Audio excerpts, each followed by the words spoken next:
আসসালামু আলাইকুম রহমতুল্লাহ বরকাত। মাননীয় সভাপতি, জাতিসংঘ সনদের ৮ দশক পূর্তি উপলক্ষে এই মহান পরিষদে উপস্থিত সকল সদস্য রাষ্ট্রকে অভিনন্দন জানাচ্ছি। এবারের অধিবেশন অতীত দর্শনের ভবিষ্যতের রূপরেখা তৈরি উভয়ের জন্য বিশেষভাবে গুরুত্বপূর্ণ। ৮ দশক ধরে জাতিসংঘ ধারাবাহিকভাবে তার কর্মপরিধি সম্প্রসারিত করেছে এবং নানা ক্ষেত্রে আরো গভীরভাবে সম্পৃক্ত হয়েছে। বিশ্বশান্তি ও নিরাপত্তা, মানবাধিকার, বিশ্বব্যাপী জীবনমানের উন্নয়ন, ন্যায় বিচার, ন্যায্যতা ও সমতা প্রসারে জাতিসংঘ অনস্বীকার্যভাবে ভূমিকা রেখেছে। জাতিসংঘের কারণেই আজ বিশ্বের ১২০টি দেশের প্রায় ১৩ কোটি বিপদাপন্ন মানুষকে জরুরি খাদ্য ও মৌলিক মানবিক সহায়তা এবং ৪৫% শিশুকে টিকা প্রদান করা সম্ভব হচ্ছে। জাতিসংঘের সংস্থাগুলো বহুপাক্ষিক সহযোগিতায় বিশ্বের প্রতিটি প্রান্তে খাদ্য, বিশুদ্ধ পানি, স্যানিটেশন, টিকা এবং অন্যান্য জীবন রক্ষাকারী সেবা ও সরঞ্জামের যোগান দিয়ে দুর্দশাগ্রস্ত মানুষের পাশে দাঁড়িয়েছে। পাশাপাশি গত কয়েক দশকে আন্তঃরাষ্ট্রীয় সংঘাত নিরসন এবং বহু বৈশ্বিক চ্যালেঞ্জ মোকাবেলায় জাতিসংঘের সীমাবদ্ধতাও আমরা প্রত্যক্ষ করেছি।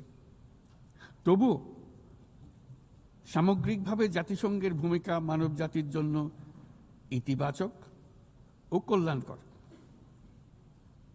মাননীয় সভাপতি, গত বছর আপনাদের এই মহান সভায় আমি দাঁড়িয়েছিলাম সদ্য গণ-অভ্যুত্থান সংগঠিত একটি দেশের রূপান্তরের আকাঙ্ক্ষা আপনাদের শোনানোর জন্য। আজ এই রূপান্তরের অগ্রযাত্রায় আমরা কতটুকু অগ্রসর হতে পেরেছি তা আমি বলবো। পৃথিবীর প্রতি 10 জনের মধ্যে 3 জনের নিবাস বাংলাদেশ, কিন্তু সেই কারণে অথবা ভূ রাজনৈতিকভাবে বিশ্বের একটি গুরুত্বপূর্ণ অবস্থানে বাংলাদেশ রয়েছে বলে আমাদের ইতিহাস জানার দরকার তা কিন্তু নয়, বরং এই কারণে বাংলাদেশের এই বর্ণনাটি গুরুত্বপূর্ণ যে তা সাধারণ মানুষের অসাধারণ ক্ষমতার উপর আস্থা তৈরি করবে। এই কারণে বর্ণনাটি গুরুত্বপূর্ণ, তা বিশ্বের সকল দেশের মধ্যে আশার সঞ্চার করবে। যে সংকট যত গভীরই হোক না কেন, তার নিরসন যত অসম্ভবই মনে হোক না কেন, কখনই তা উত্তরণের পথ হারিয়ে ফেলে না। মাননীয় সভাপতি, সাম্য, মানবিক মর্যাদা ও সামাজিক ন্যায় বিচারের দাবিতে এক রক্তক্ষয়ী সংগ্রামের মাধ্যমে 1971 সালে বাংলাদেশের জন্ম। কিন্তু যে অধিকার প্রতিষ্ঠার জন্য আমরা বিশাল আত্মত্যাগ করেছিলাম তা গত 5 দশকে বারবার বাধাপ্রাপ্ত হয়েছে। বারবার আমাদের ছেলে মেয়েদের নেতৃত্বে আমাদের জনগণকে অসংখ্য ত্যাগ স্বীকার করে সে অধিকারকে পুনঃপ্রতিষ্ঠা করতে হয়েছে। এই বছর আমরা জুলাই গণঅভ্যুত্থানের প্রথম বার্ষিকী পালন করেছি, যে অভ্যুত্থানে আমাদের তরুণ সমাজ স্বৈরাচারকে পরাভূত করেছিল, যার ফলে আমরা বৈষম্যমুক্ত ন্যায় বিচার ভিত্তিক সমাজ বিনির্মাণের অভিযাত্রা নতুনভাবে শুরু করতে পেরেছি। সেই বৈষম্যমুক্ত ন্যায় বিচার ভিত্তিক সমাজ বিনির্মাণের আকাঙ্ক্ষা পূরণের দায়িত্ব দেওয়া হয় আমাকে ও আমার সহকর্মীদের। ভেঙে পড়া রাষ্ট্র কাঠামোকে পুনর্গঠন করে জনগণের আকাঙ্ক্ষা পূরণের জন্য প্রয়োজন ছিল ব্যাপক প্রাতিষ্ঠানিক সংস্কারের। যে বিপুল জনসমর্থনের মাধ্যমে আমরা দায়িত্ব পেয়েছিলাম, তার প্রেক্ষাপটে আমাদের জন্য সহজ পথ ছিল নির্বাহী আদেশে সংস্কার কাজগুলো সম্পন্ন করা। কিন্তু আমরা বেছে নেই সেই কঠিন পথ, অন্তর্ভুক্তিমূলক ও টেকসই পথ।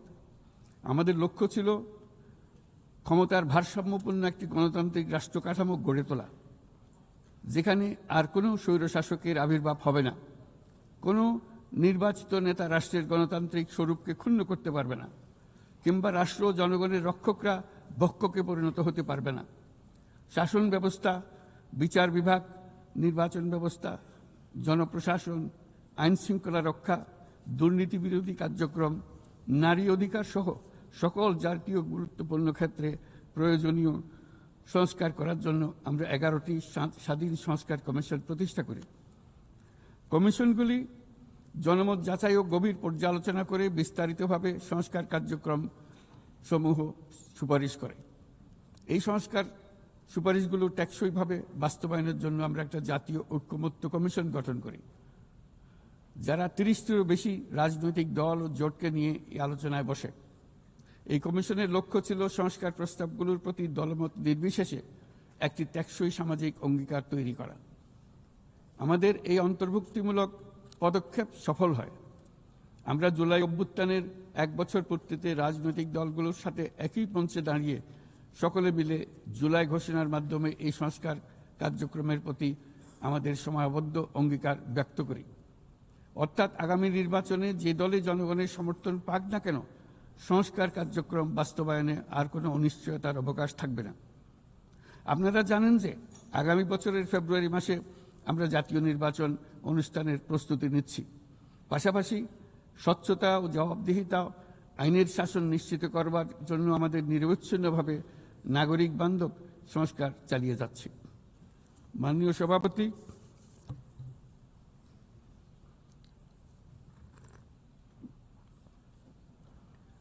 সভাপতি, গত বছর দায়িত্ব গ্রহণের কয়েক সপ্তাহের মধ্যেই আমি জাতিসংঘের মানবাধিকার বিষয়ক হাই কমিশনারকে আমন্ত্রণ জানাই পতিত স্বৈরশাসক কর্তৃক সংগঠিত মানবাধিকার লঙ্ঘন ও নৃশংসতার চিত্র উদ্ঘাটন করার জন্য।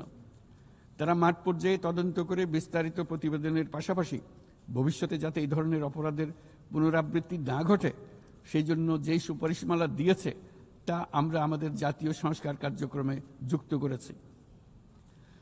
গত বছর সাধারণ পরিষদের অধিবেশনের পূর্বেই আমরা গুম সম্পর্কিত আন্তর্জাতিক কনভেনশনে যোগ দিয়েছিলাম।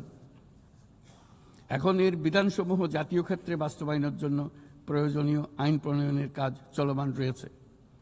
এবছর আমরা জাতিসংঘের নির্যাতন বিরোধী কনভেনশনের ঐচ্ছিক প্রটোকলে যোগ দিয়েছি এবং এর বাস্তবায়নে একটি স্বাধীন প্রতিরোধমূলক জাতীয় প্রাতিষ্ঠানিক ব্যবস্থা প্রতিষ্ঠার জন্য আমরা কাজ করছি। নিবর্তনমূলক স্বৈরতান্ত্রিক ব্যবস্থা হতে মানবাধিকার সুরক্ষাকারী একটি গণতান্ত্রিক রাষ্ট্র ব্যবস্থা গড়ে তোলার জন্য প্রয়োজনীয় কারিগরি সহায়তা বৃদ্ধির লক্ষ্যে আমরা আমাদের দেশে 3 বছর মেয়াদে জাতিসংঘের মানবাধিকার বিষয়ক হাই কমিশনারের একটি মিশন পরিচালনার অনুমোদন দিয়েছি, যা ইতোমধ্যে কার্যক্রম শুরু করেছে। আমাদের এই সকল পদক্ষেপ ও অঙ্গীকার জনগণের প্রত্যাশারই প্রতিফলন। এই প্রত্যাশা মূলত একটি গণতান্ত্রিক, অন্তর্ভুক্তিমূলক ও বহুত্ববাদী সমাজ গড়ে তোলার প্রত্যাশা। মাননীয় সভাপতি, আমাদের উন্নয়ন কৌশলের কেন্দ্রবিন্দুতে রয়েছে সুশাসন, সামাজিক অন্তর্ভুক্তি ও টেকসই উন্নয়ন। বিগত 1.5 দশকের অভিজ্ঞতায় আমরা দেখেছি যে জবাবদিহিতা ছাড়া যে কোনো উন্নয়ন ক্ষণস্থায়ী ও ভঙ্গুর। রাজনৈতিক হীনস্বার্থ ও দুর্নীতির উদ্দেশ্যে গৃহীত অবকাঠামো প্রকল্প শুধু যে অর্থনীতির উপরে চাপ বাড়ায় তা নয়, তার জনগণের কোনো কল্যাণও করে না। দায়িত্ব গ্রহণের পর আমরা একে একে আবিষ্কার করি দুর্নীতি ও জনগণের সম্পদ চুরি কি ব্যাপক বিস্তৃতি লাভ করেছিল এবং তার ফলশ্রুতিতে দেশের সামষ্টিক অর্থনীতির অবস্থা কি ভয়ানক, নাজুক ও ভঙ্গুর হয়ে পড়েছিল। আমরা এর অবসান ঘটাচ্ছি যেন আর কখনোই উন্নয়নকে জনগণের সম্পদ আত্মসাতের অজুহাত হিসেবে ব্যবহার করা না যায়। দেশের নাজুক অর্থনৈতিক পরিস্থিতি মজবুত করতে আমরা সংস্কারমূলক কিছু কঠিন কিন্তু প্রয়োজনীয় সিদ্ধান্ত গ্রহণ করেছি। সবচেয়ে গুরুত্বপূর্ণ একটা সংস্কার হলো রাজস্ব আহরণ ব্যবস্থাপনার সংস্কার। যে নীতি ও প্রণয়ন বাস্তবায়ন সংস্থাকে পৃথক করার জন্য আইন প্রণয়ন করা হয়েছে, এর মাধ্যমে স্বচ্ছতা ও জবাবদিহিতা নিশ্চিত হবে এবং রাজস্ব আহরণ বৃদ্ধি পাবে। এই উদ্যোগগুলো সদ্য সমাপ্ত FFD4 সম্মেলনে গৃহীত সেভিয়া অঙ্গীকারের সঙ্গে সামঞ্জস্যপূর্ণ। আমরা আশা করি যে বাংলাদেশে যেমন সেভিয়া অঙ্গীকারের সাথে সামঞ্জস্য রেখে সংস্কার করবার চেষ্টা করছি, তেমনি উন্নত বিশ্বেও সেভিয়ার সামষ্টিক অঙ্গীকার অনুসারে তাদের দায়িত্ব পালনে আন্তরিক হবে। একই সাথে আমরা মনে করি আন্তর্জাতিক অর্থায়ন ব্যবস্থা, বৈশ্বিক আর্থিক প্রতিষ্ঠানগুলোর সিদ্ধান্ত গ্রহণ প্রক্রিয়া ও ব্যবস্থাপনার সংস্কার, একটি অন্তর্ভুক্তিমূলক আন্তর্জাতিক কর সহযোগিতার বৈশ্বিক কাঠামো, অবৈধ আর্থিক প্রবাহ ও দুর্নীতির বিরুদ্ধে সমন্বিত বৈশ্বিক পদক্ষেপ গ্রহণ এবং অবৈধ দুর্নীতিলব্ধ অর্থ পাচারকৃত সম্পদ পুনরুদ্ধারেও আন্তর্জাতিক সহযোগিতা বৃদ্ধি অত্যন্ত গুরুত্বপূর্ণ। মাননীয় সভাপতি, দেশের পাচার হওয়া অবৈধ সম্পদ পুনরুদ্ধার করা বর্তমানে আমাদের অন্যতম শীর্ষ অগ্রাধিকার। গত 15 বছরে দুর্নীতির মাধ্যমে শত শত কোটি ডলার অবৈধভাবে বিদেশে পাচার করা হয়েছে।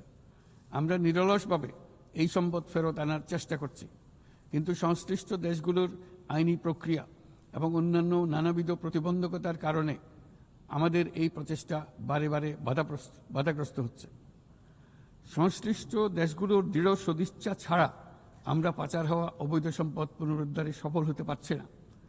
বিশ্বের বিদ্যমান অর্থনৈতিক ব্যবস্থা উন্নয়নশীল দেশ থেকে সম্পদের এই অবৈধ পাচারকারীদের কার্যকরীভাবে প্রতিরোধ করতে ব্যর্থ হচ্ছে। কোনো কোনো ক্ষেত্রে আন্তর্জাতিক আর্থিক প্রতিষ্ঠানগুলোর বিধিবিধানগুলো বিশ্বব্যাপী বিভিন্ন ট্যাক্স হ্যাভেনে বিপুল পরিমাণে অবৈধ অর্থ স্থানান্তরে উৎসাহিত করছে।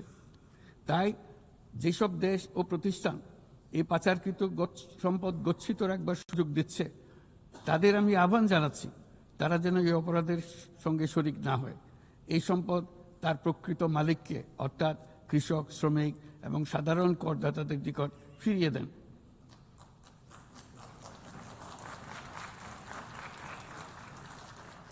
আমি উন্নয়নশীল দেশ হতে সম্পদ পাচার রোধে কঠোর আন্তর্জাতিক বিধিবিধান প্রণয়ন এবং এর প্রয়োগ নিশ্চিতের প্রস্তাব করছি।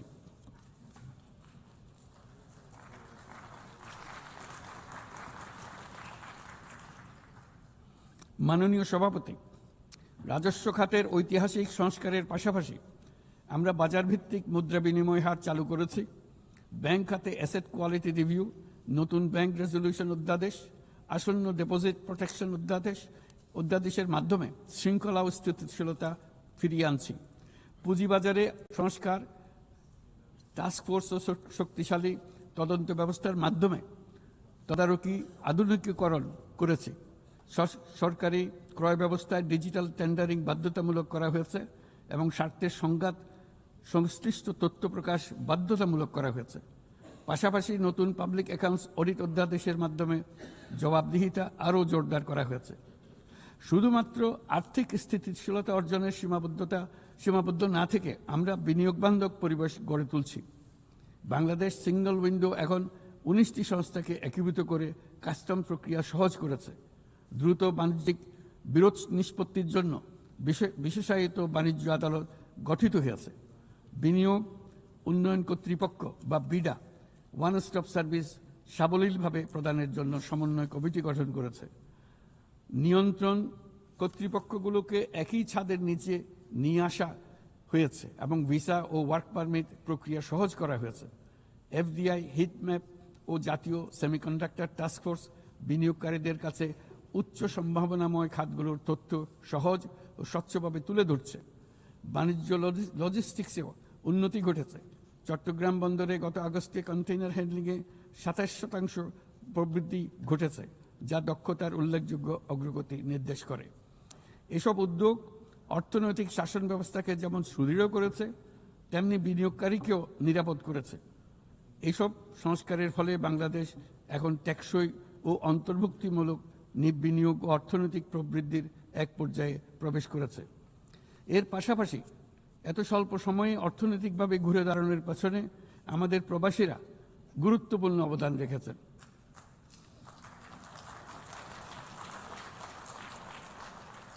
তারা বিদেশের মাটিতে কঠোর পরিশ্রম করে প্রতি মাসে দেশের রেকর্ড পরিমাণ রেমিটেন্স পাঠাচ্ছেন।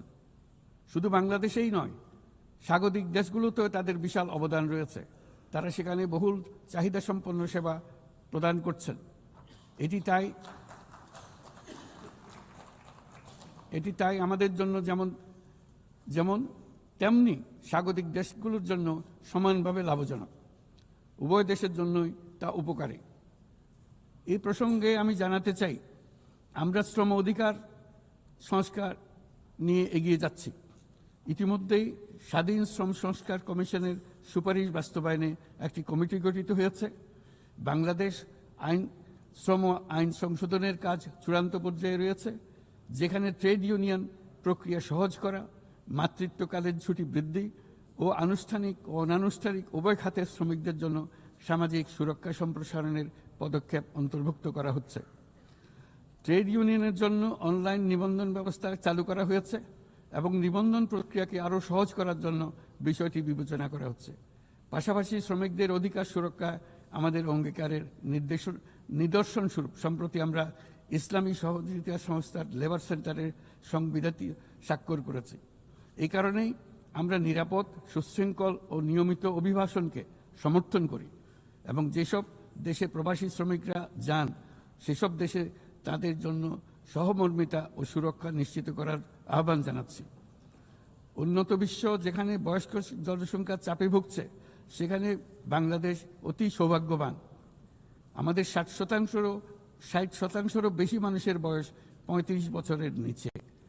তাই অভিবাসন প্রক্রিয়াকে সহজ করলে তা উভয় পক্ষের জন্য উপকারী হবে।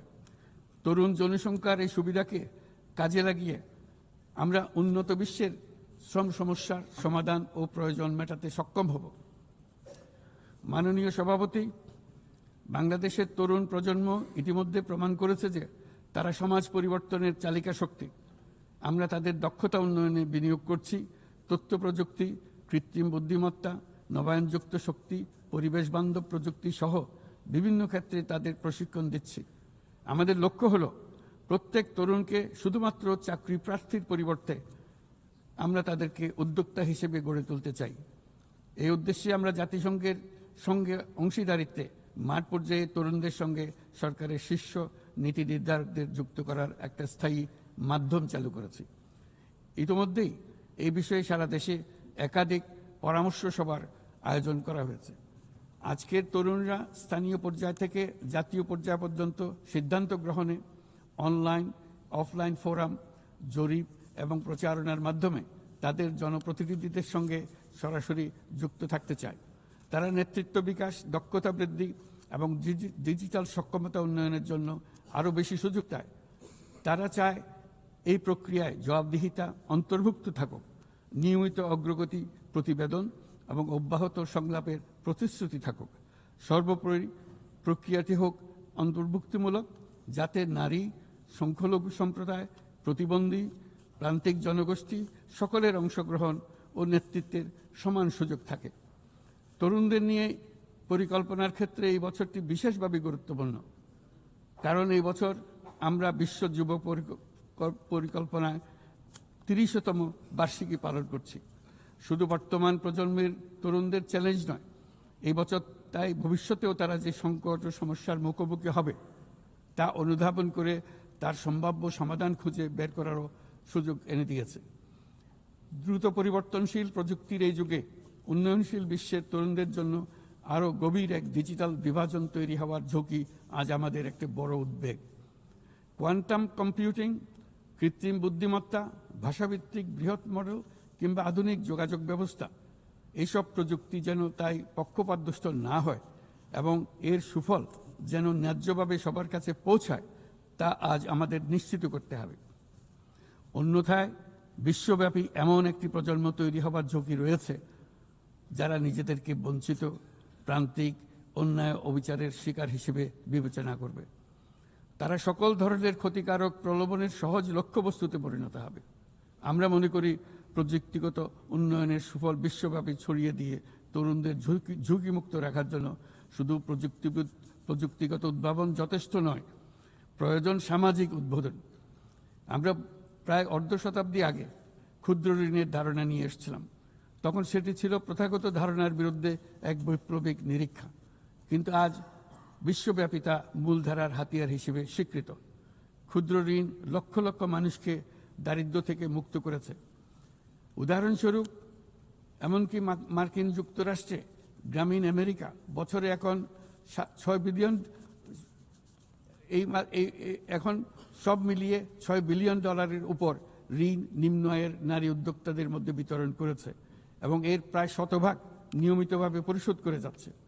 বাংলাদেশ ও বিশ্বজুড়ে আজ সামাজিক ব্যবসার যে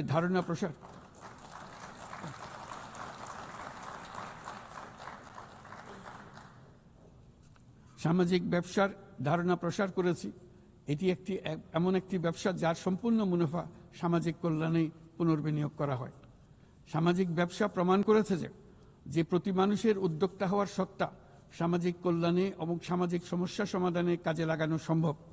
এর ফলে পৃথিবীর যাবতীয় সমস্যা সমাধানের একটি সৃজনশীল পদ্ধতি সকলের হাতে এসে যায়, যেটি পরিবেশের সমস্যা হোক, সম্পদ কেন্দ্রীভূত হওয়ার সমস্যা হোক, স্বাস্থ্যের সমস্যা হোক, বেকারত্ব দূরীকরণের সমস্যা হোক, দারিদ্র্য দূরীকরণের সমস্যা হোক, সবকিছুতেই এই পদ্ধতি টেকসইভাবে কাজে লাগানো যায়।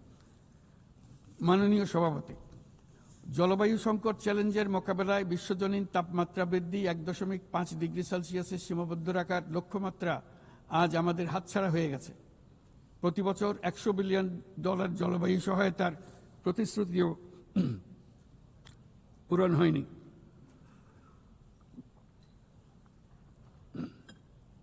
বরং যে ক্ষুদ্র অঙ্কের অর্থ বরাদ্দ হয়ে থাকে তাও কাগজে কলমে দেখানো হচ্ছে বহুগুণ হিসেবে। এটি সম্পূর্ণ অগ্রহণযোগ্য। আমাদের সন্তানদের ভবিষ্যতের জন্য এখনই কার্যকর ব্যবস্থা নিতে হবে। লস অ্যান্ড ড্যামেজ ফান্ড পুরোপুরি চালু করতে হবে। জলবায়ুর পরিবর্তনের বিরূপ প্রতিক্রিয়া প্রশমনের উদ্যোগ যেমন বাড়াতে হবে, তেমনি অভিযোজনেও সমান গুরুত্ব দিতে হবে। আর অভিযোজন প্রচেষ্টা হতে হবে দেশজ, স্থানীয়ভাবে নির্ধারিত এবং স্থানীয়ভাবে পরিচালিত। বাংলাদেশ ইতিমধ্যে স্থানীয়ভাবে সংবেদনশীল অভিযোজনের নীতিকে মূল ভিত্তি হিসেবে গ্রহণ করেছে। আসন্ন COP30 সম্মেলনে আমরা তৃতীয়বারের মতো জলবায়ু পরিবর্তন রোধ করবে আমাদের জাতীয় প্রতিশ্রুতি ঘোষণা করব, যেখানে জলবায়ু পরিবর্তনের বিরূপ প্রতিক্রিয়া প্রশমন লক্ষ্যের পাশাপাশি অভিযোজন উদ্যোগও থাকবে। বিশেষ গুরুত্ব পাবে ম্যানগ্রোভ বনাঞ্চল রক্ষা, জলাভূমি পুনরুদ্ধার করা। একই সঙ্গে আমরা আশা করি যে বৈশ্বিক সম্প্রদায়, বিশেষ করে উচ্চ কার্বন নিঃসরণকারী দেশগুলো তাদের দায়িত্বটুকু আন্তরিকভাবে পালন করবে।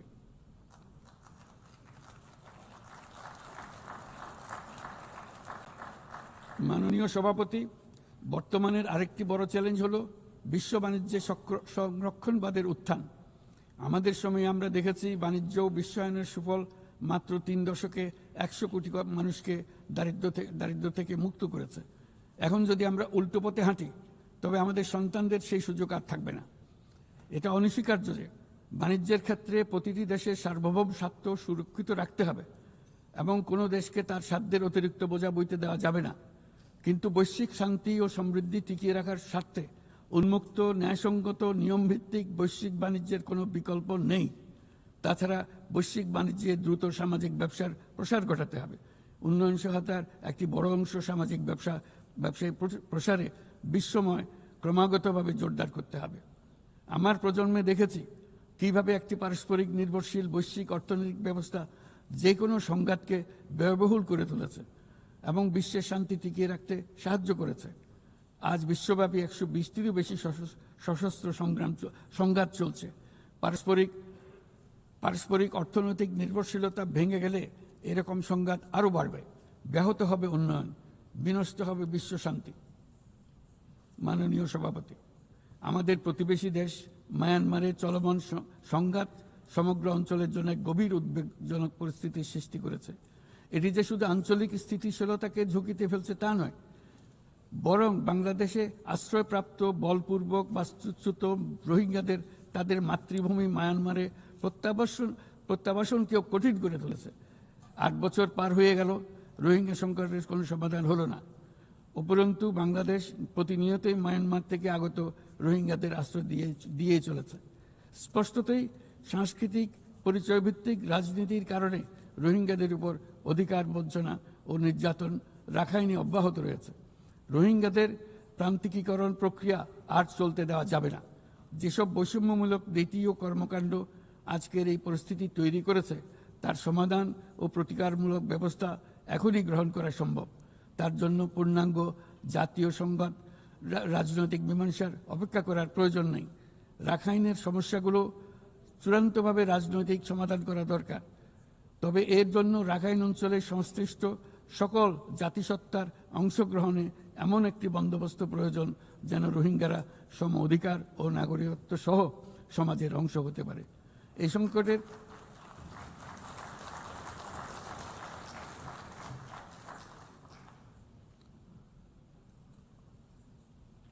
এই সংকটের সবচেয়ে বড় ভুক্তভোগী রোহিঙ্গারা, আর তাদের পরে বৃহত্তম ভুক্তভোগী হলো বাংলাদেশ।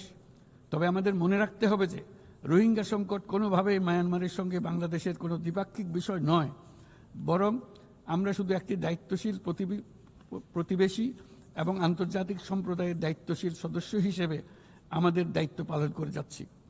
কিন্তু তহবিল সংকটের কারণে আজকে রোহিঙ্গা ক্যাম্পগুলোতে ন্যূনতম জীবনমান বজায় রাখার আমাদের যৌথ প্রয়াসও ভেঙে পড়ার উপক্রম হয়েছে। বিশ্ব খাদ্য কর্মসূচি তাদের জরুরি সহায়তা কার্যক্রমে মারাত্মক তহবিল ঘাটতির বিষয়ে ইতোমধ্যে সতর্ক করে দিয়েছে আমাদেরকে। অবিলম্বে নতুন তহবিল দাঁড়ালে মাসিক রেশন অর্ধেকে নামিয়ে এনে মাথাপিছু মাত্র $6 নামিয়ে আনতে বাধ্য হবে, যা রোহিঙ্গাদের অনাহার ও অপুষ্টিতে নিমজ্জিত করবে, যা তাদেরকে আগ্রাসী কোনো পদক্ষেপ নিতে বাধ্য করবে।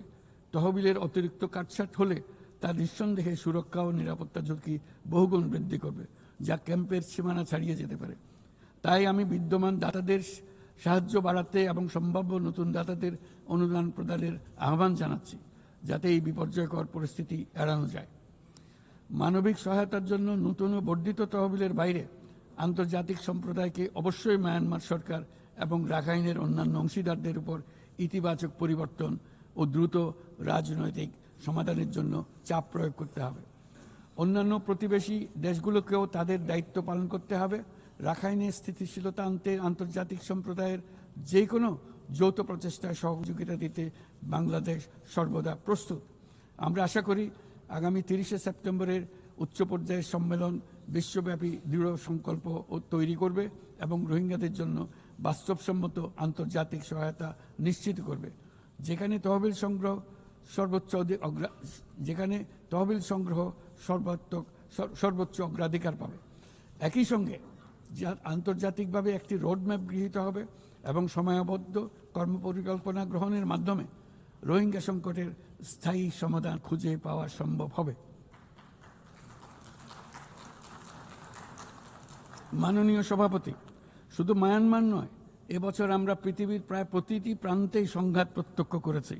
ইউরোপ, দক্ষিণ এশিয়া, মধ্যপ্রাচ্য, বিশ্বের সবচেয়ে ঘনবসতিপূর্ণ অঞ্চলে আমরা বাস করি। বিশ্বের আর কোনো অঞ্চলে এত সংখ্যক পারমাণবিক অস্ত্রধারী রাষ্ট্র এত অল্প দূরত্বে অবস্থান করছে না। তাই নিরস্ত্রীকরণ, পারমাণবিক অস্ত্রের বিস্তার রোধের গুরুত্ব আমরা গভীরভাবে উপলব্ধি করতে পারি। আমরা সময়ের সঙ্গে দুর্বল হয়ে পড়া বৈশ্বিক অস্ত্র নিয়ন্ত্রণ চুক্তিগুলোকে পুনর্জীবিত করার জন্য জোর দাবি জানাচ্ছি। বিশেষ করে মধ্যপ্রাচ্য ও দক্ষিণ এশিয়ায় পারমাণবিক অস্ত্রমুক্ত অঞ্চল প্রতিষ্ঠার আহ্বান জানাচ্ছি। একই সঙ্গে আমরা পূর্ণ স্বচ্ছতার সঙ্গে শান্তিপূর্ণভাবে পারমাণবিক শক্তি ব্যবহারের যে অধিকার প্রতিটি রাষ্ট্রের রয়েছে তার প্রতি পূর্ণ সমর্থন জানাচ্ছি। একটি দায়িত্বশীল দেশ হিসেবে আমাদের প্রথম পারমাণবিক বিদ্যুৎ কেন্দ্র চালু করার আগেই এই বছর আমরা আন্তর্জাতিক পরমাণু শক্তি সংস্থার আওতাধীন পরমাণু নিরাপত্তা ও বর্জ্য ব্যবস্থাপনা সম্পর্কিত যৌথ কনভেনশনে যোগদান করেছি। এই যোগদানের মাধ্যমে সর্বোচ্চ মানের পারমাণবিক নিরাপত্তা ও স্বচ্ছতার প্রতি আমরা আমাদের প্রতিশ্রুতি পুনর্ব্যক্ত করছি। মাননীয় সভাপতি, আমি সবসময় মানুষকে আশার বাণী শুনিয়েছি, কখনো ভয় দেখিয়ে কিছু করা আমি সমর্থন করিনি, কিন্তু আজ আমাকে সেখান থেকে সরে এসে ভয়ঙ্কর কিছু কথা বলতে হচ্ছে। আজ আমি সতর্ক করছি, চরম জাতীয়তাবাদ, অন্যের ক্ষতি হয় এমন ভূ রাজনীতি এবং অন্যের দুর্ভোগ ও পীড়নের প্রতি ওদাসীন্য বহু দশকের পরিশ্রমে আমরা যে অগ্রগতি অর্জন করেছি তা ধ্বংস করে দিচ্ছে। এর সবচেয়ে মর্মান্তিক চিত্র আমরা দেখেছি গাজায়। শিশুরা না খেয়ে অকাল মৃত্যুবরণ করছে, বেসামরিক জনগোষ্ঠীকে নির্বিচারে হত্যা করছে, হাসপাতাল, স্কুল সহ একটা গোটা জনপদ নিশ্চিহ্ন করে দিচ্ছে। জাতিসংঘের স্বাধীন তদন্ত কমিশনের সাথে আমরাও একমত যে আমাদের চোখের সামনেই একটি নির্বিচার গণহত্যা সংঘটিত হচ্ছে। আমাদের দুর্ভাগ্য যে মানব জাতির পক্ষ থেকে এর অবসানে আমরা সর্বোচ্চ চেষ্টা করছি না এখনো। এই অবস্থা চলতে থাকলে ভবিষ্যৎ প্রজন্ম ও ইতিহাস আমাদেরকে ক্ষমা করবে না।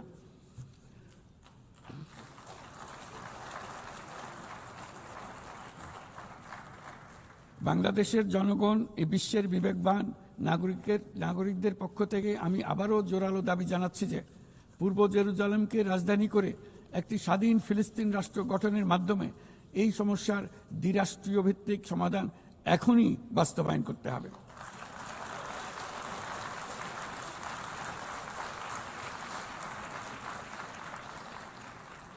শুধুমাত্র 1967 সালের পূর্বের সীমারেখার ভিত্তিতে যেখানে ইসরায়েল ও ফিলিস্তিনি শান্তিপূর্ণ সহাবস্থানে থাকবে তখনই ন্যায় বিচার সম্পূর্ণভাবে কার্যকর হবে। মাননীয় সভাপতি, বাংলাদেশে আমরা বিশ্বাস করি যে আমাদের একটি শান্তির সংস্কৃতি আমরা গড়ে তুলব, যেখানে সর্বস্তরের সহনশীলতা, অহিংসা, সংলাপ ও সহযোগিতার মূল্যবোধ প্রতিষ্ঠিত করা হবে। গত 3.5 দশক ধরে জাতিসংঘের শান্তিরক্ষা কার্যক্রমে অন্যতম শীর্ষ শান্তিরক্ষা প্রেরণকারী দেশ হিসেবে আমাদের অংশগ্রহণ বৈশ্বিক শান্তি ও নিরাপত্তার প্রতি আমাদের নিরবিচ্ছিন্ন অঙ্গীকারের এক বাস্তব প্রমাণ। এমনকি এই মুহূর্তে প্রায় 6,000 বাংলাদেশি শান্তিরক্ষী বাহিনী বিশ্বের সবচেয়ে সংঘাতপূর্ণ অঞ্চলগুলোতে জাতিসংঘের আওতায় দায়িত্ব পালন করছে। আজ পর্যন্ত মোট 168 জন বাংলাদেশি শান্তিরক্ষী তাদের দায়িত্ব পালনকালে শহীদ হয়েছেন। একাধিক গবেষণায় একথা বারবার প্রমাণিত হয়েছে। জাতিসংঘের শান্তিরক্ষা কার্যক্রম অন্য যে কোনো একপাক্ষিক শান্তিরক্ষা উদ্যোগের তুলনায় অধিক টেকসই এবং কার্যকর। তাই বিশ্বের শান্তিরক্ষাকারী এই কার্যক্রমের ধারাবাহিকতা ও কার্যকারিতা রক্ষায় আমরা জাতিসংঘের শান্তিরক্ষা অভিযানের জন্য স্পষ্ট ও বাস্তবসম্মত ম্যান্ডেট এবং পর্যাপ্ত বাজেট বরাদ্দের দাবি জানাচ্ছি। শান্তিরক্ষীদের নিরাপত্তা এবং তাদের বিরুদ্ধে সংঘটিত অপরাধের জবাবদিহিতা নিশ্চিত করাও সর্বোচ্চ গুরুত্বের সঙ্গে বিবেচনা করা উচিত। দেশে এবং আন্তর্জাতিক পরিসরে বহু ভাষিকতাকে বাংলাদেশ সক্রিয়ভাবে উৎসাহিত করে, কারণ আমরা বিশ্বাস করি যে ভাষাগত ও সাংস্কৃতিক বৈচিত্র্য পারস্পরিক বোঝাপড়াকে আরও গভীর করে। একবিংশ শতাব্দীতে কোনো সমাজেই ঘৃণা, অসহিষ্ণুতা, বর্ণবাদ, বিদেশিদের প্রতি বিদ্বেষ বা ইসলাম বিদ্বেষীদের কোনো স্থান নেই।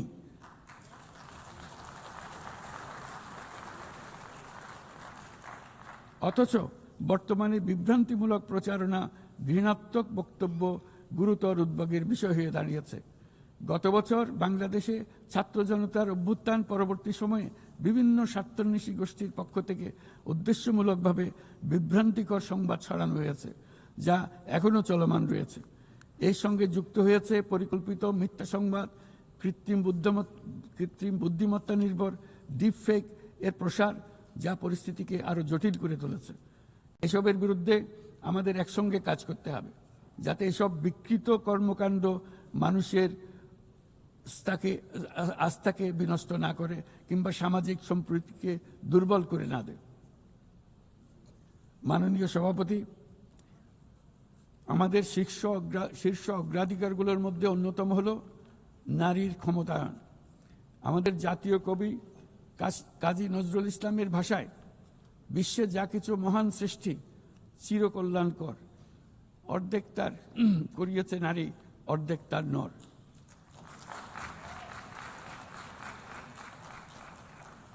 প্রকৃতপক্ষে বর্তমান বিশ্বে অনেক গুরুত্বপূর্ণ ক্ষেত্রে নারীদের অবদান অর্ধেকেরও বেশি। এই মাসে বাংলাদেশে প্রথমবারের মতো unpaid household production satellite account জরিপ প্রকাশিত হয়েছে। সেখানে দেখা যায় যে অবৈতনিক পরিচর্যা ও গৃহস্থালী কাজের শতকরা 85% বেশি কাজ নারীরা একাই করে থাকেন, যার অর্থমূল্য আমাদের স্থূল দেশজ উৎপাদনের প্রায় 16%। বহু প্রতিকূলতা সত্ত্বেও আজ আমাদের মেয়েরা শ্রেণীকক্ষ থেকে বোর্ডরুম, গবেষণাগার থেকে ক্রীড়াঙ্গন সবখানে বাধা অতিক্রম করে সফল হচ্ছে। সম্প্রতি আমাদের নারী ফুটবল দল আঞ্চলিক চ্যাম্পিয়নশিপ জিতেছে। আন্তঃএশীয় প্রতিযোগিতার জন্য উত্তীর্ণ হয়েছে এবং সারা দেশের লাখো মানুষকে অনুপ্রাণিত করে চলেছে। নারীর নিরাপত্তা ও মর্যাদা এবং সমান সুযোগ সুনিশ্চিত করার জন্য আমার সরকার প্রচেষ্টা অব্যাহত রয়েছে। এই বছর আমরা বেইজিং ঘোষণাপত্রের ৩০তম বার্ষিকী উদযাপন করছি। এই উপলক্ষে নারীর ক্ষমতায়নে আমাদের অঙ্গীকারকে আরও জোরদার করতে আমরা বেইজিং +30 অ্যাকশন এজেন্ডা এর অধীনে আগামী 5 বছরে বাস্তবায়নের লক্ষ্য নিয়ে 4টি জাতীয় প্রতিশ্রুতি ঘোষণা করেছি। এর মধ্যে রয়েছে যৌন হয়রানি প্রতিরোধ, সুরক্ষা সংক্রান্ত আইন প্রণয়ন করা, নারীর অবৈতনিক পরিচর্যা ও গৃহস্থলী কাজের স্বীকৃতি ও মূল্যায়ন নিশ্চিত করা, রাজনৈতিক ও জনপরিসরে নারীর অংশগ্রহণ বৃদ্ধি করা, নারীর সমতা ও ক্ষমতায়নের প্রতি সংবেদনশীল বাজেট প্রণয়ন পদ্ধতি শক্তিশালী করা। মাননীয় সভাপতি, বাংলাদেশ পারস্পরিক শ্রদ্ধা, স্বচ্ছতা এবং কল্যাণের ভিত্তিতে আঞ্চলিক সহযোগিতায় অঙ্গীকারবদ্ধ। আমরা বিমস্টেক, BBIN, এশিয়ান হাইওয়ে এবং সাসেকের মতো অন্যান্য উদ্যোগের মাধ্যমে আঞ্চলিক সংযোগ ও বাণিজ্যকে এগিয়ে নিচ্ছি। এর সাথে আমরা আসিয়ানের মতো কার্যকরী আঞ্চলিক ফোরামে যুক্ত হওয়ার জন্য আগ্রহ প্রকাশ করেছি। এই মর্মে কাজ করে যাচ্ছি। দক্ষিণ এশীয় আঞ্চলিক সহযোগিতা সংস্থা SAARC-কে পুনর্জীবিত করার জন্য আমরা দৃঢ় আহ্বান জানাচ্ছি। 4 দশক আগে এই সংস্থা প্রাথমিক পর্যায়ে উল্লেখযোগ্য অগ্রগতি অর্জন করেছিল এবং আঞ্চলিক সহযোগিতার জন্য একটা শক্ত ভিত্তি তৈরি করেছিল। রাজনৈতিক অচলাবস্থার পরেও এই প্রাতিষ্ঠানিক কাঠামো এখনও কার্যকর রয়েছে। আমরা বিশ্বাস করি SAARC এখনও আমাদের অঞ্চলের কোটি কোটি মানুষের জন্য কল্যাণ এনে দিতে সক্ষম, যেমনটি আসিয়ান তাদের অঞ্চলের কোটি কোটি মানুষের জন্য করে যাচ্ছে। সম্মিলিত উন্নয়নের জন্য প্রতিবেশী দেশগুলোর মধ্যে আঞ্চলিক সহযোগিতার কোনো বিকল্প নেই। একই সাথে অভিন্ন প্রাকৃতিক সম্পদের ব্যবহারে ন্যায্যতা ও সহমর্মিতার চর্চা করা একান্ত প্রয়োজন। প্রাকৃতিক সম্পদের ব্যবহার নিয়ে শান্তিপূর্ণ আঞ্চলিক সহযোগিতায় বাংলাদেশ দৃঢ়ভাবে অঙ্গীকারবদ্ধ। তাই প্রথম দক্ষিণ এশিয়া দেশ হিসেবে সম্প্রতি আমরা জাতিসংঘের পানি সংক্রান্ত কনভেনশনে যোগ দিয়েছি। মাননীয় সভাপতি, শতাব্দীর পর শতাব্দী ধরে রাজনৈতিক শোষণ, সম্পদ লুণ্ঠন, কাঠামোগত বৈষম্য আজকের অসম উন্নয়নের বাস্তবতা তৈরি করে গিয়েছে। আজ থেকে 1 দশক পূর্বে আমরা যখন এজেন্ডা 2030 অর্জনে একমত হয়েছিলাম, তখন আমরা পথ পরিবর্তন করে সঠিক লক্ষ্যে এগিয়ে যাওয়া নিয়ে আশাবাদী হয়েছিলাম। কিন্তু আজকের বাস্তবতা হলো টেকসই উন্নয়নের অভিষ্ট বাস্তবায়নের যে অগ্রগতি কাম্য ছিল তা মারাত্মকভাবে পিছিয়ে পড়েছে। উন্নয়নে অর্থায়নের ঘাটতি ক্রমশ বাড়ছে। উন্নয়ন সহায়তার প্রবাহ কমছে। আমরা দাতা দেশসমূহকে এই প্রবণতা থেকে বেরিয়ে এসে তাদের অঙ্গীকার পূরণ করতে আহ্বান জানাচ্ছি। আমরা স্বল্পোন্নত দেশ হতে উন্নয়নশীল দেশ হিসেবে উত্তরণের প্রক্রিয়ায় আছি।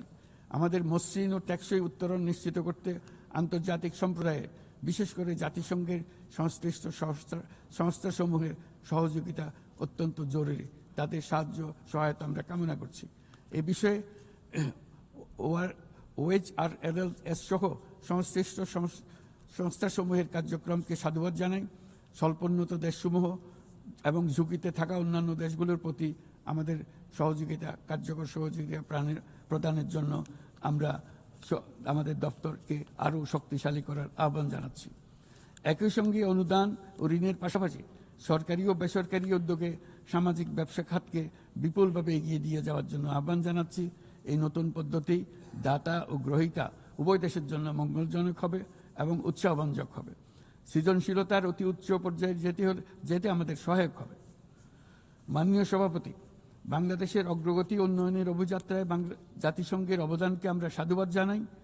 বিশ্বশান্তি ও নিরাপত্তা উন্নয়ন, মানবাধিকার, জাতিসংঘের এই 3টি স্তম্ভের প্রতি আমরা পূর্ণ আস্থা পুনর্ব্যক্ত করছি। আমার বক্তব্যের শুরুতেই আমি বলেছিলাম যে আজ 8 দশকে জাতিসংঘ বারবার দেখিয়েছে যে বহুপাক্ষিক কূটনীতি মানব জাতিকে আরও ভালোভাবে একসঙ্গে বেঁচে থাকার সহায়তা করে। তবু এর 80তম বার্ষিকীতে আমাদের স্বীকার করতেই হবে যে বহুপাক্ষিক কূটনীতি আজ নানা রকম চাপের মধ্যে রয়েছে। প্রায়শই অসম দ্বিপাক্ষিক সম্পর্কের টানাপোড়েনে আবারও প্রমাণ করেছে যে বহুপাক্ষিক কূটনীতি আমাদের শেষ এবং সর্বোত্তম ভরসা। তাই বহুপাক্ষিক কূটনীতির ধারক ও বাহক জাতিসংঘকে উজ্জীবিত রাখতে আমরা সদস্য রাষ্ট্রগুলোর সাথে পূর্ণ স্বচ্ছতা ও আন্তরিকতা আলোচনার আহ্বান জানাচ্ছি।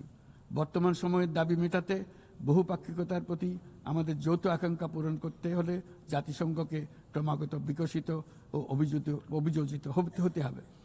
আমার এই মর্মে আমরা মহাসচিবের UN80 উদ্যোগকে স্বাগত জানাই। তবে একই সঙ্গে জোর দিয়ে বলতে চাই যে সংস্কারের নামে যেন বহুপাক্ষিকতাকে দুর্বল করা না হয় বা উন্নয়নশীল দেশগুলোর কণ্ঠস্বরকে অবহেলা না করা হয়। সংস্কারের একমাত্র লক্ষ্য হওয়া উচিত মাঠ পর্যায়ে বাস্তব ও ইতিবাচক পরিবর্তন আনা।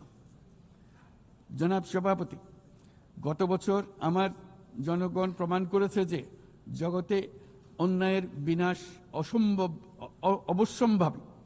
তারা প্রমাণ করেছে যে পরিবর্তন যেমন সম্ভব তেমনি এটা অপরিহার্য। আমাদের মনে রাখা দরকার যে সামনের দিনে যে চ্যালেঞ্জগুলো আমার আসছে তা কোনো দেশের পক্ষে একা মোকাবেলা করা সম্ভব নয়। একই সঙ্গে আমাদের এটাও মনে রাখতে হবে যে বর্তমান পৃথিবীতে কোনো একটি দেশ সংকটে পড়লে অথবা বিশ্বের কোনো এক প্রান্তে সংকট দেখা দিলে সমগ্র বিশ্বের নিরাপত্তায় ঝুঁকির মুখে পড়ে যায়। আমাদেরকে ৩-০ পৃথিবী গড়ার স্বপ্ন নিয়ে অগ্রসর হতে হবে। তরুণরা ৩-০ বাস্তবায়নের সৈনিক হয়ে বড় হবে। তাদের সামনে থাকবে শূন্য কার্বন, শূন্য সম্পদ কেন্দ্রীভূতকরণ ও শূন্য বেকারত্ব। এর ভিত্তিতে তারা গড়ে তুলবে তাদের পৃথিবী। ৩-০ পৃথিবী গড়া জাতিপুঞ্জের সকলের স্বপ্ন হোক, এই কামনা ব্যক্ত করে আমার বক্তব্য এখানে শেষ করছি। সবাইকে ধন্যবাদ, অসংখ্য ধন্যবাদ।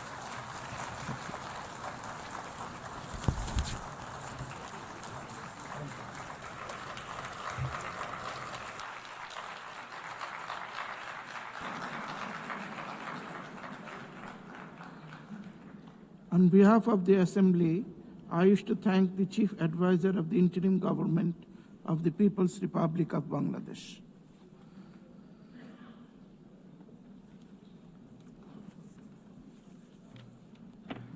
The Assembly will